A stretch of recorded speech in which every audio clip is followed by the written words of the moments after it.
Om Swastiastu, pemirsa Bali TV dimanapun Anda berada, kembali saya Winata menjumpai Anda kali dalam Bisnis Bali News. Dan saya akan mewawancarai tokoh masyarakat dan juga sekaligus pengusaha. Beliau adalah Bapak Ngurah Ambar Putra. Kita langsung sapa dulu narasumber kita. Om Swastiastu, Pak. Om Swastiastu. Saya panggilnya Pak Ngurah gitu ya, atau manggilnya lebih apa? Bagus, boleh Ngurah ya. Ambar. Gimana kabarnya Pak Ngurah? Baik. Sehat ya? Sehat. Tetap semangat gitu ya. Yeah. Ya, mungkin kita bicara tentang ekonomi Bali dan pasar terkait dengan pandemi COVID. Apa yang Pak Ngurah bisa sampaikan kepada masyarakat? Kondisi kita nih, karena pariwisata sudah, ya, saya nggak tahu di bahasanya sudah terpuruk atau terperosok. Gimana Pak Ngurah melihatnya ekonomi Karena kita? kebetulan kami juga penunjang pariwisata. Oh iya. Jadi kami melihat COVID ini memang sulit sekali. Tidak pernah tidak ada seperti yang sebelum-sebelumnya. Kalau bom Bali itu bisa cepat recovery-nya. Yeah. Tapi ini rasanya sebelum ditemukan vaksin itu rasanya sulit sekali untuk bisa segera ekonomi ini recovery. Yeah. Jadi tentu mulai di bulan Maret itu terjadi terus penurunan karena kami ini penunjang pariwisata, kebetulan kita di Falas. Ya, Pak Ngurah di Falas juga ya, ada usaha Falas. Jadi melihat hal demikian itu sangat miris sekali. Tapi harapannya itu tetap optimis kita. Badai ini bisa berlalu. Tentu dengan strategi kiranya supaya bisa kita melalui daripada pandemi COVID-19 ini. Khususnya kami dalam hal kecil ini, kebetulan kami pelaku, tentu ini bertahan ini sampai ya kemungkinan dari sekarang Agustus, September mungkin 6 bulan lagi kita harus kuat bertahan ini. Dengan sumber daya yang ada, sehingga mudah-mudahan vaksin ini bisa akhirnya menyelesaikan masalah pandemi ini. Begitu. Jadi dampaknya sangat luar biasa ya, dan belum pernah ada terjadi sekali dalam masa mungkin yang kita kenal ya, Pak Ngurah juga kenal, belum ada pernah Bali, ekonomi Bali mengalami hal yang sulit seperti ini pariwisata. Kalau dulu bom Bali karena Bali saja. Sekarang ini kan bukan Balinya tapi seluruh dunia. Seluruh dunia. Artinya berbuat pun kita, kreatif pun kita, umpamanya dalam bentuk produksi, yang membeli tidak ada juga gitu. Jadi ini benar-benar seperti kita bertahan sekali, baik dari tabungan, apapun itu aset ataupun pinjaman, sehingga kita biar bisa melalui ini. Gitu. Jadi bukan bagaimana, apalagi kita menurut Bank Indonesia 70% Bali ini tergantung dari pariwisata. Tentu 30% itu tuh juga turunan-turunannya yang sehingga juga sulit akan ke depannya. Oke, baik. Pak Ngurah kan juga di Falas ya, jadi penukaran uang asing. Selama ini transaksinya bagaimana? Masih adakah atau sama sekali tidak ada lagi kalau Falasnya, bicara Falasnya? Jadi kalau menurut Falas, kalau dari Wisma Nasing itu sudah tidak ada. Sudah ada ya. Tapi kemungkinan ini rekan-rekan kita yang PMI yang sudah bekerja di luar negeri balik kembali, nah itu yang kadang-kadang bisa menghidupi kita, masih menghidupi kita. Kami perhatikan juga stabilitas daripada mata uang kita dengan dolar masih stabil di antara 14 dengan 15 ini. Harapannya tentu saya rasa memang berat sekali nih para pengusaha di Bali, khususnya yang di pariwisata, sangat, waduh, benar-benar ini berat sekali. Sulit sekali gitu ya. Nah, setelah ada rencana kemarin disampaikan oleh pemerintah bahwa Juli akan domestik, nah 11 September akan wisatawan mancanegara, dan akhirnya keputusannya katanya ditunda lagi. Nah, mungkin sebagai orang yang bergerak juga di sektor pariwisata, gimana Pak Ngurah melihat keputusan? Jadi menurut kami dengan dibukanya domestik ini sudah bagus, artinya sudah ada, kami lihat keramaian, sehingga bagaimanapun juga rekan-rekan kita yang di luar pariwisata sudah bisa bergeliat untuk bisa bisnisnya berjalan.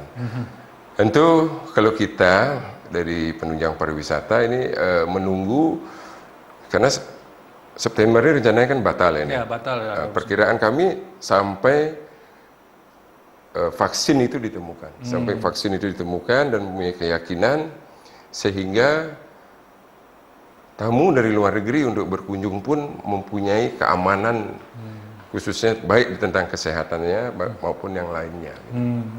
Jadi memang harus dimaklumi ya keputusan pemerintah tidak atau belum atau bahasanya menunda menunda kunjungan karena memang vaksin belum ditemukan. Tapi ini tentu akan memperpanjangnya. Nah, sebagai pengusaha lagi nih, kalau Pak Ngurah merasakan seperti apa nih kondisi? Sampai berapa lama akan kuat bertahan, itu persoalannya, pertanyaannya. Kami target itu paling tidak lagi 6 bulan saya. Lagi 6 bulan ya? Lagi 6 bulan, karena melihat progres perkembangan dunia, kami tidak melihat cuma Indonesia, perkembangan dunia ini yang akhirnya bagaimana negara-negara di dunia untuk bisa meyakini warga negaranya untuk berkunjung ke negara Indonesia, itu tentu suatu proses. Tapi kami lihat walaupun sudah diberikan protokol, masker, jaga jarak ataupun cuci tangan gitu ya. Tapi jujur bagaimana dia di pesawat nantinya ini kan terpikirkan bagaimana sirkulasi udara dalam di pesawat itu. Akhirnya agak sulit kami melihat. Kami melihat bagaimana, kalau saya melihat itu mungkin setelah vaksin ini. Jadi lagi vaksin solusinya ya.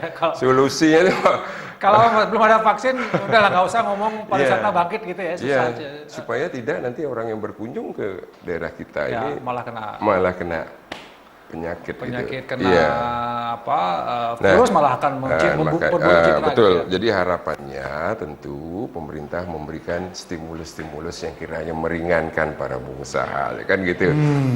Baik, ya jujur ini seperti beruang gitu, seperti bertahan aja ini, memakan dengan tabungannya, pinjamannya, itu. Mungkin ada stimulus-stimulus yang kiranya bisa untuk bertahan, untuk menjaga kemudian kalau ternyata pariwisata ini sudah mulai pulih, supaya tidak nanti waktu dia pulih kita juga masih megap-megap untuk bangkit gitu. Ya, artinya bahwa kalau pariwisata bangkit, misal kemudian pengusaha tidak bisa serta-merta ya Pak Ngurah, tidak bisa serta-merta kemudian bangkit, harus ada stimulus-stimulus Pak yang diberikan. Harapannya kan perkiraan kami kalau nggak salah tuh Desember gitu ya, vaksin itu bisa dicoba.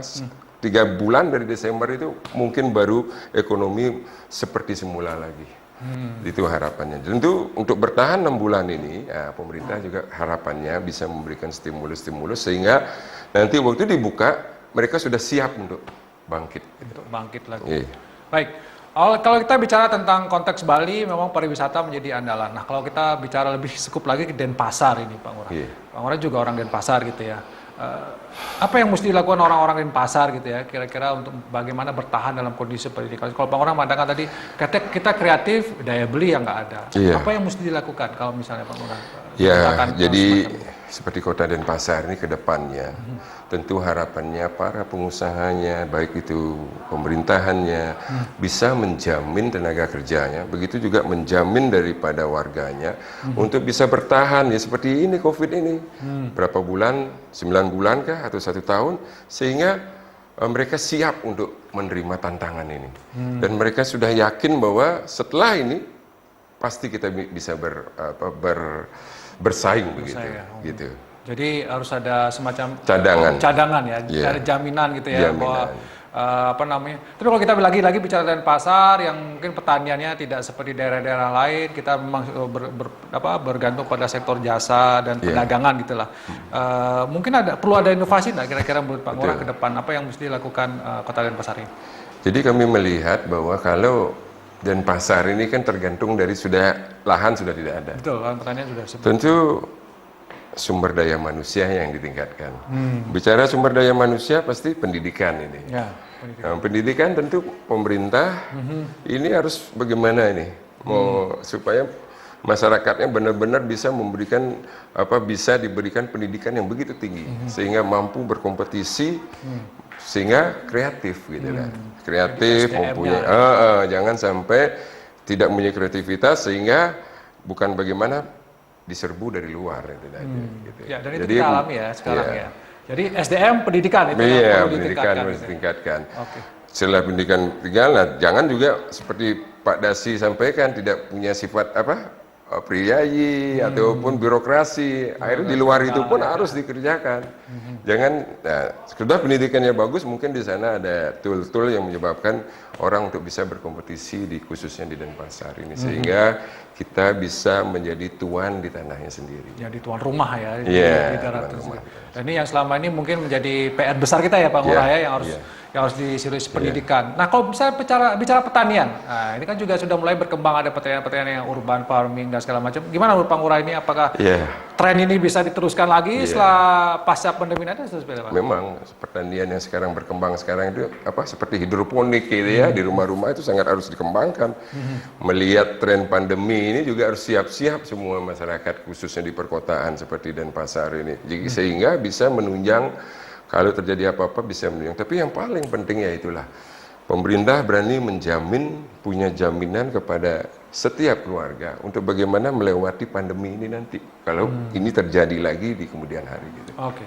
Berarti semacam asuransi. Ya, semacam asuransi, apalah itu namanya, sehingga tenang, masyarakatnya bisa tenang ke depan gitu. Ya mungkin seperti ya BPJS gitu ya. Nah, mungkin BPJS ini mungkin sifatnya cuman kalau ada kecelakaan ataupun apa, hari tua, tapi ini mungkin sifatnya kalau ada memang seperti pandemi ini sekarang. Ada jaminan kalau misalnya ada pandemi, walaupun tidak bekerja, ada anggaran, ada dana yang disiapkan untuk masing-masing keluarga. Mereka berdiam diri karena ada pandemi, tetap ada pendapatan. Iya, sehingga tetap hidupnya bisa berjalan saja. Tidak ada keraguan-raguan bahwa ya tinggal menunggu obatnya itu bisa selesai apa tidak. Gitu. Ya. Betul-betul pandemi ini memberikan kita pelajaran yang sangat banyak sekali. ya Pak Ngurah ya. Jadi pemerintah, masyarakat itu perlu lebih. Oke, mungkin Pak Ngurah punya ini ya, semacam closing statement ya. Kayak di bagian akhir ini ada yang ingin sampaikan, pertegas lagi apa yang sudah Pak Ngurah sampaikan kepada masyarakat, pemerintah mungkin, atau juga mungkin motivasi kita menghadapi pandemi COVID ini sampai vaksin ditemukan. Kata kunci. Apa yang mungkin Pak Ngurah sampaikan, silakan Pak Ngurah. Tentu untuk kembali kita ke pertumbuhan ekonomi yang baik ini, pertama lagi kita khususnya di Bali ini lahan sudah mulai menyempit, tentu sumber daya manusia ini sangat dibutuhkan sekali. Pendidikannya mesti ditingkatkan, pemerintah sangat harus hadir bagaimana supaya masyarakatnya benar-benar mendapat pendidikan yang terbaik. Karena dengan pendidikan yang baik tentu ada kreativitas, inovasi apapun itu. Nah, setelah itu mungkin ini kekuatan yang bisa kemudian hari ya paling tidak kita bisa meniru seperti Singapura lah ya. Karena itu juga tergantung di mana 2 juta masyarakat Singapura didatangi oleh 8 juta masyarakat luar, dan mereka tetap eksis. Nah, inilah. Sehingga itu pendidikan itu penting sekali. Nah, begitu juga pemerintah juga hadir untuk menata sehingga kalaupun terjadi lagi seperti ini, ya, kita sudah tidak kebingungan lagi masyarakat Kota Denpasar khususnya. Sehingga dia bisa tetap menjalankan kehidupannya. Karena kita ini sudah nggak ada lahan masalahnya itu. Ya, jadi stimulus dari pemerintah sekarang ini harus terus dikeluarkan supaya apa? Supaya daya beli meningkat. Dengan lebih banyak uang beredar, tentu masyarakat sudah mulai tingkat hidupnya akan lebih baik lagi. Baik, luar biasa. Terima kasih Pak Ngurah atas waktunya, Pak Ngurah Ambarapura, tokoh masyarakat dan juga pengusaha yang melihat bagaimana prospek, bagaimana ke depan gitu ya, melihat yang sekarang ini SDM, kemudian ada asuransi yang perlu karena kita harus bersiap-siap. Pandemi ini memberikan kita pelajaran yang sangat berarti untuk ke depan bagaimana menghadapi andainya saja pandemi ini muncul kembali. Demikian Bisnis Bali News kali ini. Saya ucapkan terima kasih atas perhatian Anda. Sampai jumpa di Bisnis Bali News berikutnya. Saya tutup dengan Promo Santi. Om Santi, Santi Om. Terima kasih.